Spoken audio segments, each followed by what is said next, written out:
समय में एक गांव में रामन्ना नामक एक रेलवे कूली था। रामन्ना उसके बीवी और 2 बच्चों के साथ एक छोटे घर में रहता था। वो रोज की वेतन के लिए रेलवे स्टेशन में सूटकेस और बैग्स को उठाता था। वो अच्छा आदमी था, लेकिन उसकी बुद्धि थोड़ा टेढ़ा था। रामन्ना स्टेशन के प्लेटफॉर्म पे खड़े होके आते जाते प्रयाणिकों को कूली के लिए पूछता था। कूली बाबू, कूली भैया, कूली साहब, ऐसे वो कूली काम के लिए स्टेशन में आते जाते हर लोग से पूछता था। लेकिन रामन्ना को एक भी कूली का काम नहीं मिल रहा था। रामन्ना को सुबह खाने की आदत थी, लेकिन उस दिन कुछ न खाने के कारण वो फीका पड़ गया था। दीवार पे थोड़ा ऐसा झुककर खड़ा था। इतने में एक बुजुर्ग, सुनो बाबू कूली, 4 सूटकेस हैं। ट्रेन के आते ही इन सूटकेसों को उसमें लगाना है।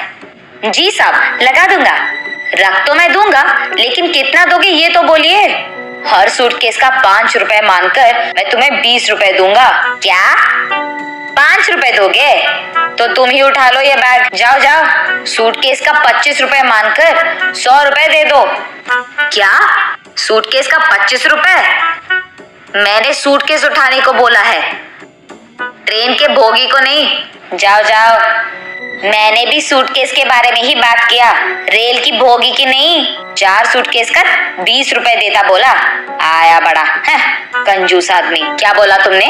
20 रुपए कम है और मैं कंजूस हूँ? चलो हटो यहाँ से।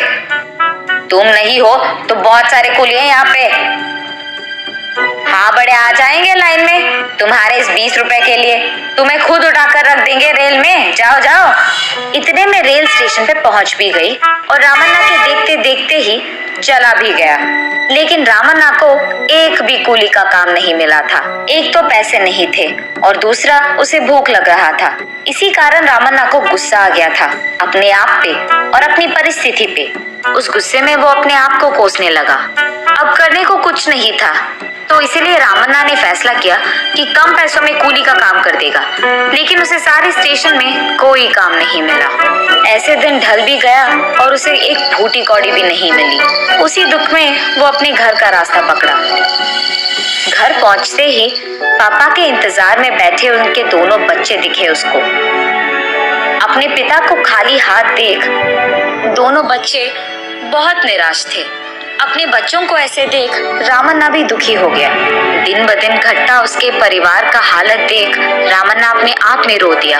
एक तरफ उसकी बीमारी बीवी को देख, आज सुबह मिले उस 20 रुपए की कूली कर देता, अपनी बीवी की दवाई तो ना हो पाता, लेकिन कम से कम मैं बच्चों को तो खिला पाता। ऐसे वो अपनी घमंडी नियत को कोसकर कुछ काम ढूंढने के लिए तुरंत रेलवे स्टेशन की ओर भागने लगता है।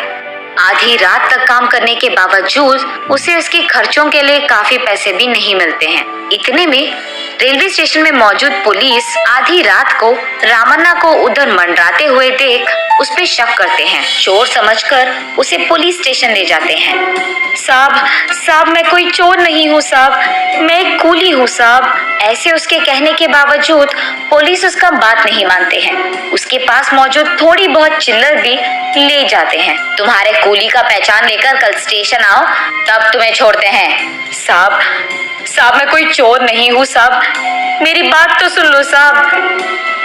ऐसे रामन्ना पुलिस को समझाने की बहुत कोशिश करता है, लेकिन उसकी बात ना मानकर पुलिस वहां से चले जाते हैं। इस कारण रामैया स्टेशन में अकेले बैठकर, हाय भगवान, मेरी इतनी बुरी हालत क्यों कर दी तूने?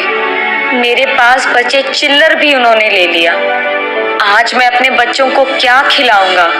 ये सब सोचते हुए निराश होकर रामैया स्टेशन में चलते जाता है। इतने में रेलवे पे खड़े एक ट्रेन में से एक प्रयाणी उनके खाने के बाद बचे हुए खाने को रामैया को देते हैं। उस खाने को लेकर रामैया खुशी खुशी अपने घर की ओर बढ़ता है। घर पहुंचते ही अपने बच्चों को इंतजार करते हुए देख रामन्ना जल्दी जल्दी उनके पास जाकर उस खाने का कवर खोलकर उसमें बचे रोटी को उन दोनों में बांट देता है। रामन्ना का छोटा बेटा उसके दिए हुए रोटी को जल्दी खाकर पापा भूख लग रही है, पापा भूख लग रही है ऐसे कहता है और बस रामन्ना के हाथ में बचे आखिरी टुकड़ा भी वो उसके छोटे बेटे को दे देता है। ये देख रामन्ना की बेटी उसके पास जाकर पापा आप नहीं खाओगे? ऐसे पूछती है। मैं तो कब का खा लिया बेटा, मैं ये खाना तुम्हारे लिए लाया हूँ। ये कहकर वो पानी से अपना पेट भर के सो जाता है। अगले दिन उसकी बीमार बीवी, भूखे बच्चे, गरीब हालत के बारे में सोचते हुए भगवान की कृपा से अगर आज कुछ काम मिला तो अपनी बीवी के लिए दवाई, बच्चों के लिए खाना ले जाऊंगा। इसी सोच के दुख में वो स्टेशन की ओर बढ़ता है। आज रामन्ना घमंडी ना होकर जितना भी काम मिले सारा कर देता है। दिन ढलते ही वो कुछ पैसे कमा लेता है। चलो आज कुछ तो पैसे मिले, ऐसे सोचते हुए वो उसके घर जाने के लिए स्टेशन से बाहर जाने लगता है। इतने में उसे स्टेशन के एक बेंच पे एक सूटकेस दिखता है। उस समय में स्टेशन में कोई रेल नहीं था, चारों ओर एक भी आदमी नहीं था। वो सोचने लगता है कि ये सूटकेस किसका हो सकता है। चारों ओर कोई ना दिखने के कारण वो सोचता है कि कोई उसका सूटकेस भूल गया होगा। इसीलिए उस सूटकेस को लेकर वो पुलिस स्टेशन जा पहुंचता है। जो पुलिस उससे कल रात पैसे लिए थे वो उसे वहां दिख जाते हैं। उनके पास जाकर, साहब मुझे ये सूटकेस स्टेशन में मिली है साहब, वहां कोई नहीं था, लगता है कोई भूल गया, आप ही इसको इसके मालिक के पास पहुंचा दीजिए साहब। उसके कारण पुलिस को समझ आता है कि ये चोर नहीं नेक इंसान है। ये देख उससे बोलते हैं, ठीक है तुम घर चले जाओ, हम इस सूटकेस को उसके मालिक तक पहुंचा देते हैं। ऐसे कहकर उसे वहां से भेज देते हैं। उस दिन कमाए हुए पैसों को लेकर रामन्ना उसके परिवार वासियों के लिए खाना लेकर, बीमार बीवी के लिए दवाई भी लेकर घर जाता है। अगले दिन आज पता नहीं कैसे रहेगा, ऐसे सोचते हुए स्टेशन पहुंचता है। पहुंचते ही उसके सामने स्टेशन मास्टर दिख जाते हैं। आ गए तुम, तुम्हारा ही इंतजार कर रहा था मैं। उनकी ये बातें सुनकर रामन्ना डर जाता है। क्या हो गया साहब, क्या मैंने कुछ गलत किया है?